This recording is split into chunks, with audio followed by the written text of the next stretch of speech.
Assalamu alaikum class, it's me Miss Laiba Rafiq and I'm here to teach you English. So class, if you all remember, previously हम लोग ने एक unit start किया था as you all can see the value of time. So आज हम लोग class इसी चैप्टर को कंटिन्यू करने लगे हैं. So let's begin with reading the chapter number 6. So firstly class, let's head over towards your book and open page number 74. So let's begin with reading from paragraph number 5. So may I start the reading class? Taseer, I want you to fill this jar with everything in the basket, his grandfather instructed. Taseer eagerly began by pouring the sand into the jar, followed by the pebbles. When he tried to fit the big rocks in, they didn't fit. Taseer frowned and looked at his grandfather. He was puzzled. So class, इस respective passage में क्या बता रहे हैं कि तासीर के दादा जान ने तासीर को कहा कि वो इस बर्तमान में ये सब सामान डालें, ठीक है, यानी पत्थर, रेत, वो जो स्टोन्स थे, वो जो चीज़ें पड़ी थी उसमें डालें इस मर्तबान में. तासीर ने पहले सैंड डाला, उसके अंदर कुछ छोटे छोटे पत्थर डाले. जब वो बड़े पत्थरों की तरफ आए तो उससे नहीं डल रहे थे. उसने गुस्से में, मतलब परेशानी के आलम में अपने दादा की तरफ देखा. ठीक है, ये क्लास इस पैराग्राफ की छोटी सी समझ है कुछ सिंपल वर्ड्स में. अब मैं करती हूँ इसकी जरा डिफिकल्ट वर्ड मीनिंग्स को वर्कड अप. पहला क्लास जैसे कि आप लोग देख सकते हो मैंने वर्ड्स मेंशन कर दिए हैं. तो हमारा पहला वर्ड क्लास क्या है? ईगरली. ठीक है, तो हमारे पास क्लास ईगरली का सिनोनिम क्या होता है? इंथुजियास्टिकली.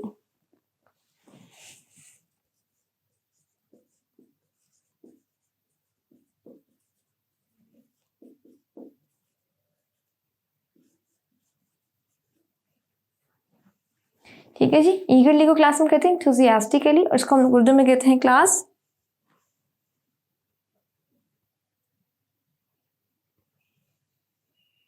शौक से.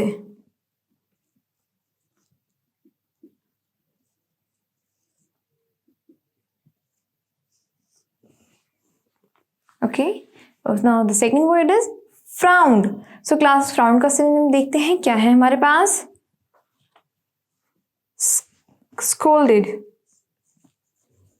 स्कोल्ड. ठीक है जी, फ्राउंड का सिनोनिम क्या है? स्कोल्ड.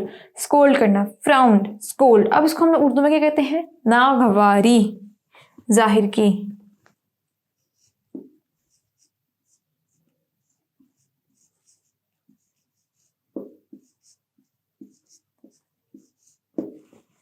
ठीक है जी, इसको हम लोग उर्दू में कहेंगे नागवारी जाहिर करना. हमारा सेकंड लास्ट वर्ड क्लास यहाँ पे क्या दिया हुआ है? पजल्ड. तो पजल का सिनोनिम देखते हैं क्या है हमारे पास? Confused.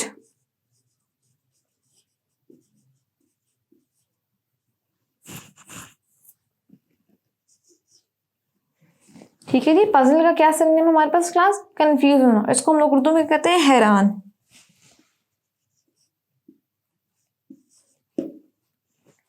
Moving towards the last word that is pouring. Pouring को क्लास सिनोनिम क्या होगा हमारे पास? फ्लोड.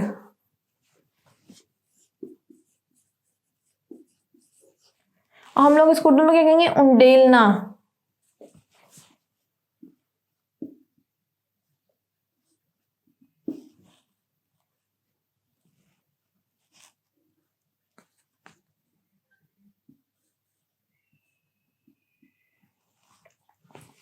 सो क्लासेस के साथ हमने इस पैराग्राफ के कर ली हैं वर्ड्स मीनिंग्स को.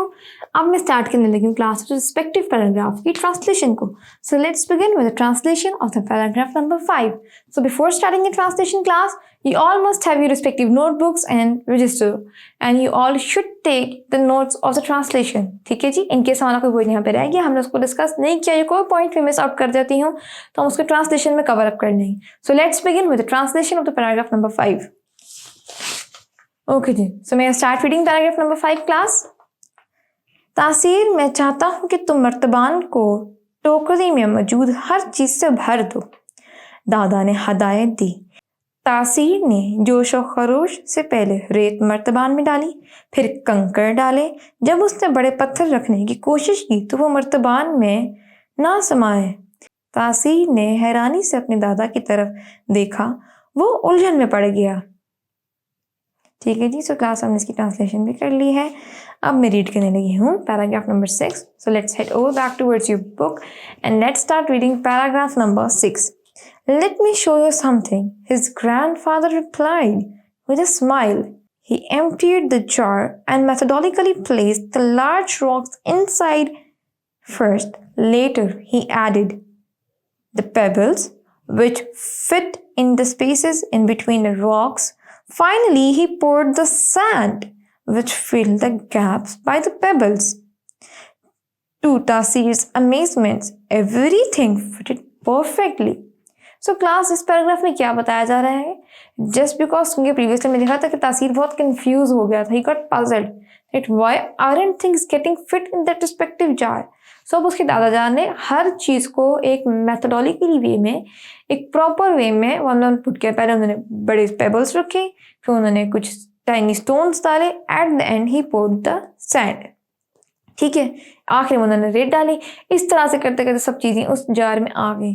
और ये देखते हुए तासीर बहुत हैरान होकर अपने दादा की तरफ देखने लगा. तो क्लास इस पैराग्राफ की समरी मैंने आपको बता दी है. अब मैं करने लगी इस पैराग्राफ के डिफिकल्ट वर्ड मीनिंग्स को. Then I will be starting the translation of this respective paragraph. Okay class, अब हम करने लगे हैं इस पैराग्राफ के कुछ डिफिकल्ट वर्ड मीनिंग्स पर वर्कआउट. तो सबसे पहला वर्ड क्लास हमारे पास क्या है? मेथोडोलिकली. सो क्लास इसका सिनोनिम देखते हैं क्या है हमारे पास.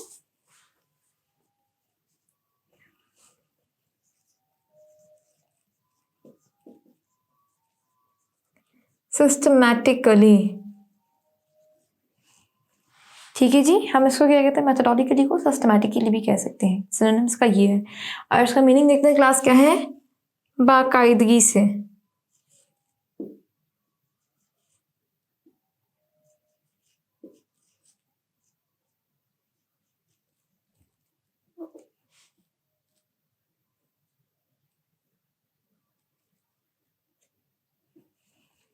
Moving towards the next word that is poured. तो क्लास इसका सिनोनिम देखिए, पोर्ड का क्या है? फ्लोड. ये प्रीवियसली मैंने आपको भी कराया है और हम लोग इसको उर्दू में क्या कहते हैं? उंडेला.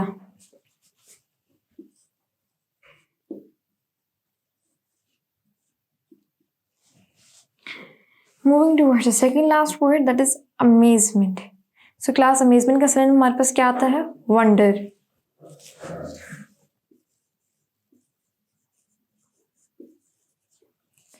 और हम लोग इसको उर्दू में क्या कहते हैं? हैरान.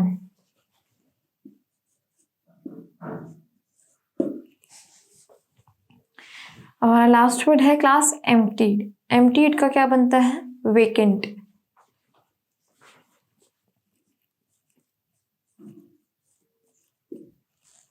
और वेकेंट को हम लोग उर्दू में क्या कहते हैं? खाली.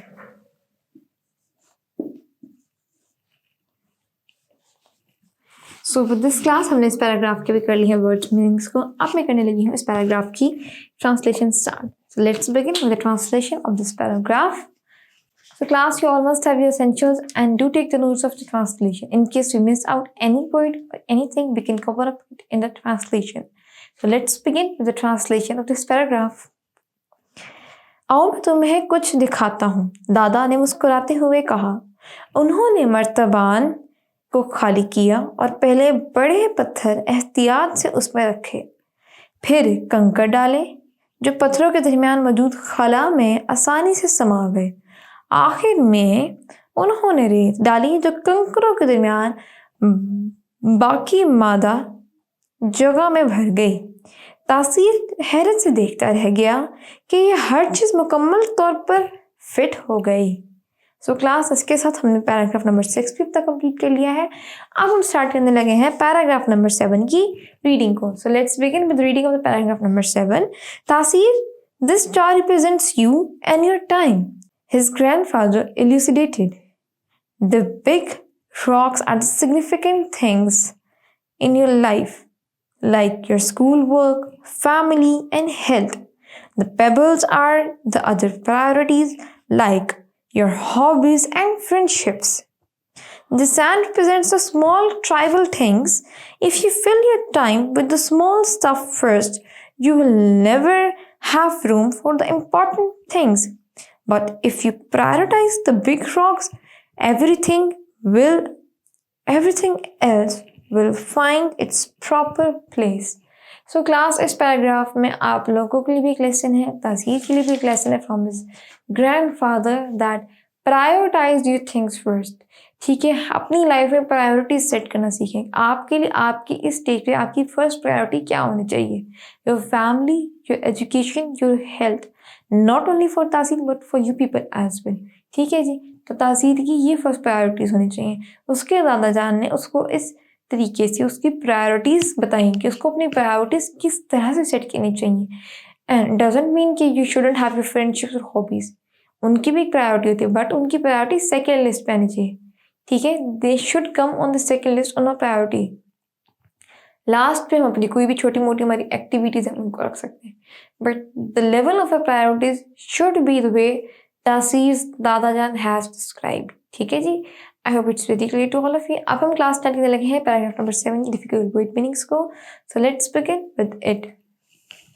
ओके जी, सो क्लास सबसे पहले हम करते हैं इस पैराग्राफ के डिफिकल्ट वर्ड मीनिंग्स को. एज यू कैन सी मैंने कुछ यहाँ पे वर्ड्स मेंशन कर दिए हैं. तो क्लास वाला सबसे पहला वर्ड क्या है? इल्यूसिडेटेड. इल्यूसिडेटेड का सिनोनिम हमारे पास क्या होता है?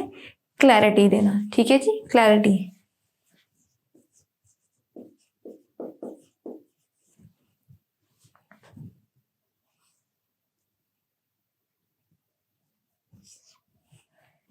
अब क्लास में इसको उर्दू में क्या कहते हैं? वजाहत करना.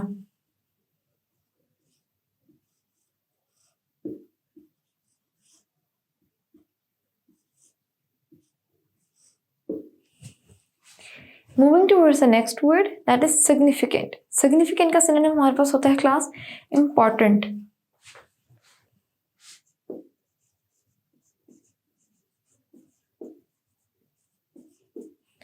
और उसको हम लोग उर्दू में कहते हैं अहम.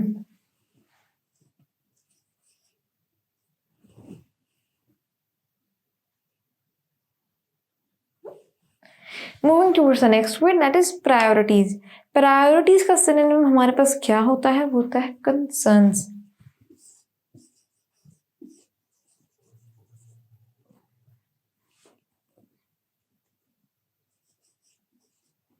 और इसको हम लोग क्लास उर्दू में क्या कहते हैं? अव्वलीन मकासिद.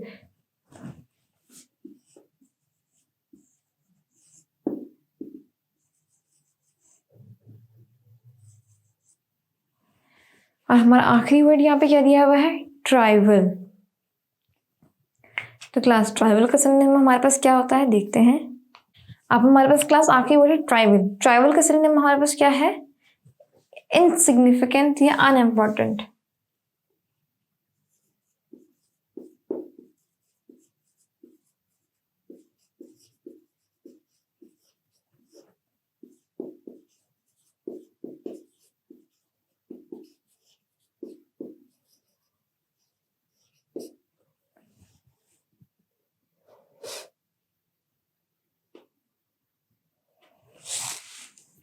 तो क्लास ट्राइबल के हमारे सिनोनिम क्या है?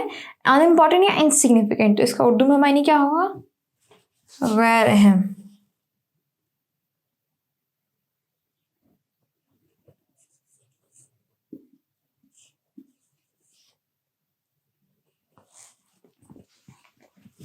हाँ जी, तो क्लास के साथ मैंने इस पैराग्राफ के भी डिफिकल्ट वर्ड मीनिंग्स को लिख दिया है. अब हम स्टार्ट करने लगे हैं क्लास.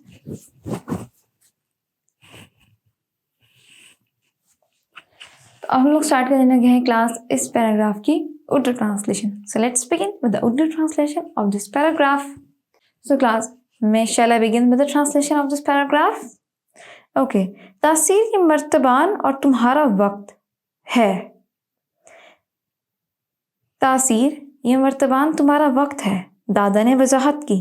बड़े पत्थर तुम्हारी जिंदगी के सबसे अहम अमवार हैं, जैसे तुम्हारा स्कूल का काम, खानदान और सेहत. कंकर वो चीज़ें हैं जो निस्बतन कम अहम मगर ज़रूरी हैं, जैसे तुम्हारे मशागिल और दोस्तियाँ. जबकि रेत वो छोटी और गैर ज़रूरी चीज़ें हैं. अगर तुम अपनी ज़िंदगी का वक्त पहले छोटी चीज़ों से भर दोगे तो तुम्हारे पास अहम चीज़ों के लिए कोई जगह नहीं रहेगी. लेकिन अगर तुम सबसे पहले बड़े पत्थरों को तरजीह दोगे जो बाकी सब कुछ खुद ब खुद अपनी जगह बना लेगी. सो क्लास आपने देखा कितनी बखूबी से उसके दादा जान ने उसको इतना ब्यूटीफुल लेसन दिया कि वक्त की कदर और कीमत क्या है, किस तरह से लाइफ में चीज़ों को प्रायोरिटाइज किया जाए. So it's not only the lesson for तासीर, ये आपके लिए भी है. And I am repeating this again. ठीक है जी. अब हम क्लास रीड करने लगे हैं paragraph number 8. So let's head over back towards your book. So he told Tasir to understand the value of time. He also advised prioritizing his task and focusing on what's truly important. He helped him making a schedule, setting aside time from his school work, chores, and family activities. The grandfather also allocated time for his hobbies and relaxation, but only after the big task has been completed. So class इस paragraph में क्या है कि तासीर के दादा जान ने उसकी हेल्प की कि उसकी चीज़ों को प्रायोरिटाइज करने में उनको हेल्प आउट की. ठीक है. उसका एक स्केड्यूल बनाया जिसमें उसकी जो मेजर प्रायोरिटीज थी like his homework, his health and his family, ये उसकी फर्स्ट प्रायोरिटीज थी कि उनको उसने किस तरह से कवर अप करना है. और उसकी जो एक्स्ट्रा करिकुलर एक्टिविटीज़ थी, छोटी छोटी एक्टिविटीज़ थी, उन्होंने उसको भी उसके स्केड्यूल में एक्यूमुलेट किया. But he was only permitted to do them when he has completed his major task. Okay. अब क्लास हमारे पास इस पैराग्राफ के साथ क्वेश्चन भी एसोसिएटेड है. Let's read aloud that question first. What was the lesson that Tasir's grandfather taught him using the jar, rocks, pebbles and sand? So class क्या lesson उसके दादा जान ने उसको सिखाया? His grandfather taught him the lesson of value of time and how to prioritize your life, your schedule, your things. ठीक है जी. अब हम क्लास करने लगे हैं इस रिस्पेक्टिव पैराग्राफ के डिफिकल्ट वर्ड मीनिंग्स को start. So let's begin with it. Okay class, so now let's begin with the difficult word meanings of this paragraph. As you all can see, I have mentioned some of the words and let's discuss these words.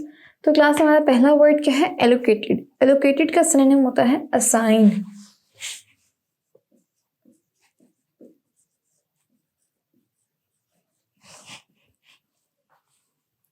हम लोग इसको उर्दू में कहते हैं मंसूब.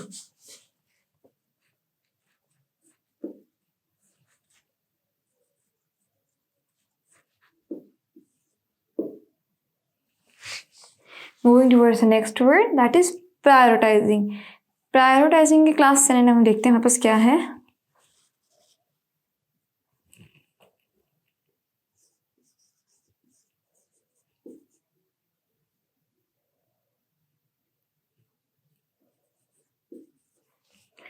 Concerning, हम लोग इसको उर्दू में क्या कहते हैं क्लास? तरजीह देना.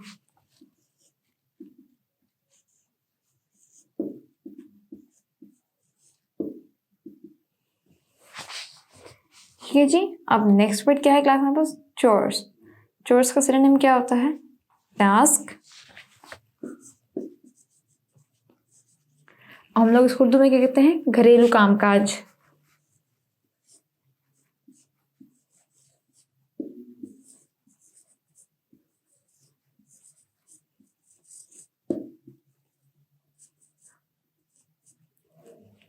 अब हमारा क्लास आखिरी वर्ड क्या है? रिलैक्सेशन. सो रिलैक्सेशन के सिनोनिम देखते हैं रेस्ट. हम लोग उसको उर्दू में क्या कहते हैं? आराम.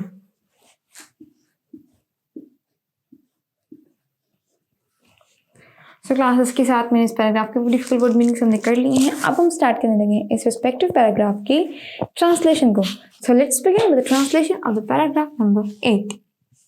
Okay class, before starting the translation, you all must have your essentials and do take the notes of the translations. So let's begin with translation. So let's begin with translating paragraph number 8. दादा ने तासीर को वक्त की कदर समझाने की नसीहत की. उन्होंने उसे मशवरा दिया कि वो अपने कामों को तरजीह दे और सबसे ज़रूरी कामों पर तवज्जो मरकूज़ करे. दादा ने उसकी मदद की वो एक शेड्यूल बनाने में जिसमें स्कूल के काम, घरेलू जिम्मेदारियां और ख़ानदानी सरगर्मियों के लिए वक्त मखसूस हो. उन्होंने इसके मशागिल और तफरीह के लिए भी वक्त मुकर्रर किया. लेकिन ये सब तभी मुमकिन था जब पहले बड़े काम मुकम्मल हो चुके होते. सो क्लास आपने देखा द वे हिज दादा जान हेल्प हिम आउट। उसके ग्रैंडफादर उसका सारा शेड्यूल बनाया, उसको प्रायोरिटाइज करना चीज़ों बताया कि चीज़ों को प्रायोरिटाइज किस तरह से करते हैं, how to work up on the things. So class this was all in today's lecture. I hope आप लोग ने भी कुछ ना कुछ सीखा होगा। सो रिमेनिंग को हम नेक्स्ट लेक्चर में कंटिन्यू करेंगे। Till then take care and अल्लाह हाफिज़।